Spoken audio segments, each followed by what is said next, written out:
औज़ुबिल्लाहिमिनश्शैतानिर्रजीम बिस्मिल्लाहिर्रहमानिर्रहीम। आज का हमारा टॉपिक है एलर्जी। एलर्जी होती किस तरह है, इसकी निशानियां क्या हैं, एलर्जी के जिल्द पर और दूसरे चीज़ों पर क्या नुकसानात हैं और ये फैलती कैसे है और इसके असबाब क्या हैं।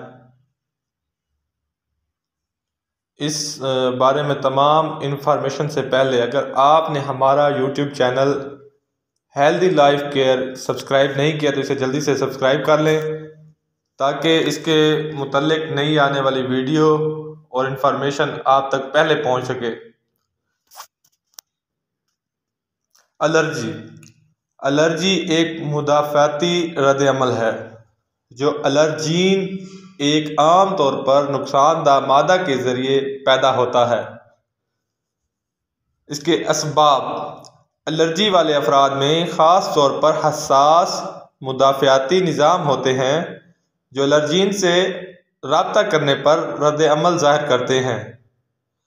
आम एलर्जीन में शामिल हैं खाने की अशिया, गरीदार मेवे, अंडे, दूध, सोया, शेलफिश, गंदम, जर्ग, ढालना,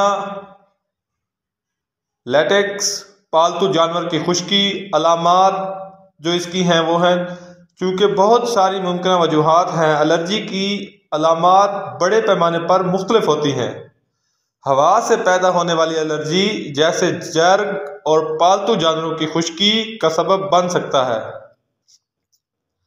आंखों में जलन, बहती हुई नाक, स्टिफी नाक, सूजी हुई पानी, भूरी आंखें, छींकना, सूजन, नाक और गले में खारिश। एलर्जीन्स जो खाई जाती हैं जैसे खाने या कुछ दवाइयाँ इसका सबब बन सकती हैं। छत्ते या जिल्द पर खारिश,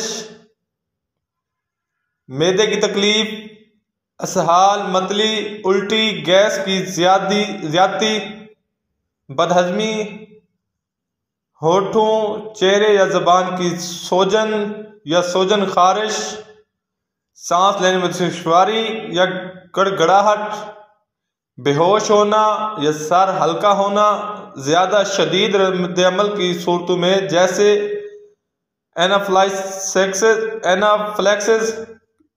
कहा जाता है, ज़्यादा शदीद रद्द-ए-अमल की सूरत में जिसे एनाफ्लेक्सिस कहा जाता है। अलामात शदीद और जानलेवा होती हैं। इसका इलाज: एलर्जी के इलाज का सबसे आसान और मौसर तरीका यह है कि इसकी वजह से छुटकारा हासिल किया जाए या इससे बचना है। जहां नागुज़ीर हो तर्ज़ ज़िंदगी में कुछ तब्दीलियां आपकी एलर्जी की अलामात को कम कर सकती हैं। मिसाल के तौर पर, अगर आपको धूल के ज़रात से एलर्जी है तो अपने कमरे को बार बार वैक्यूमिंग, धूल और बिस्तर को धोकर साफ और धूल से पाक रखने की कोशिश करें। पोलन एलर्जी के लिए पोलन की तादाद ज़्यादा होने पर बाहर जाने से गुरेज करें और अपने कमरे की खिड़कियां बंद रखें, क्योंकि बाज़ एलर्जियों से बचना बहुत मुश्किल है।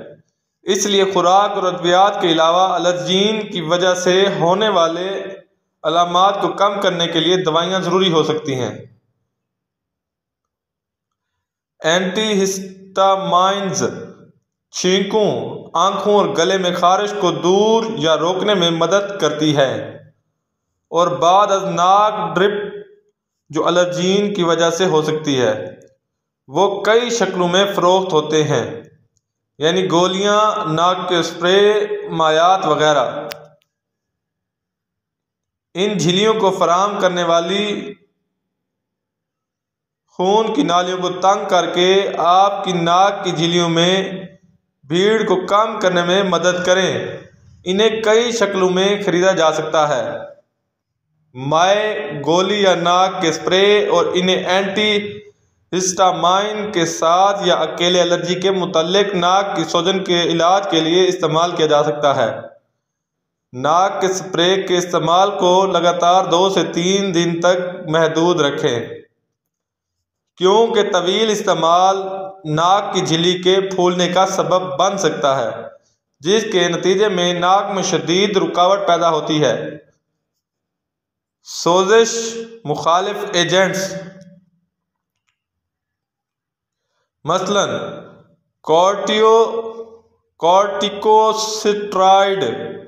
कॉर्टिकोस्टेरॉइड एयरवेज की सोजन, नाक बंद होने और छींकों को कम करने में मदद करते हैं।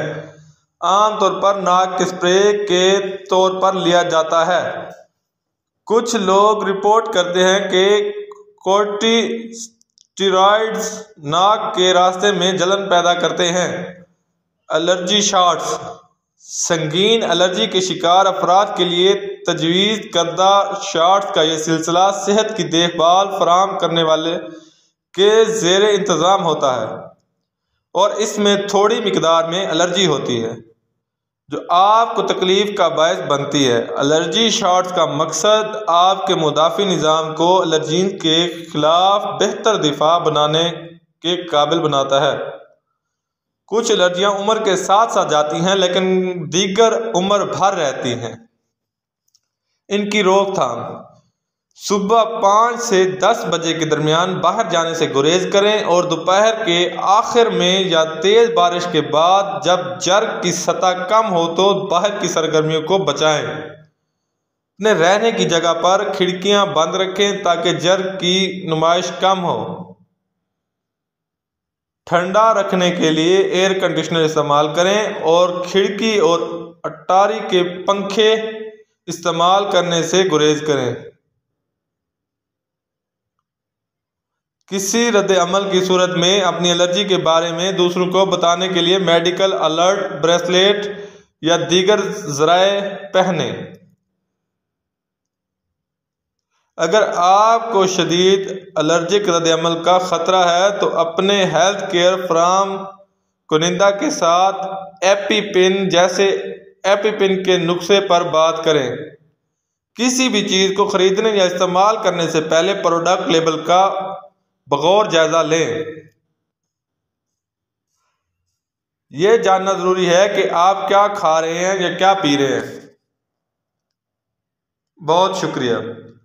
आखिर में तमाम दोस्तों से गुजारिश है कि मेरे YouTube channel healthy life care को ज़रूर सब्सक्राइब करें ताकि नई आने वाली बीमारियां और इनके इलाज और मेडिसिन के मुतालिक इंफॉर्मेशन के लिए आप हमारे चैनल को ज़रूर सब्सक्राइब करें ताकि नई आने वाली वीडियो इंफॉर्मेशन भी आप तक पहुंच सके।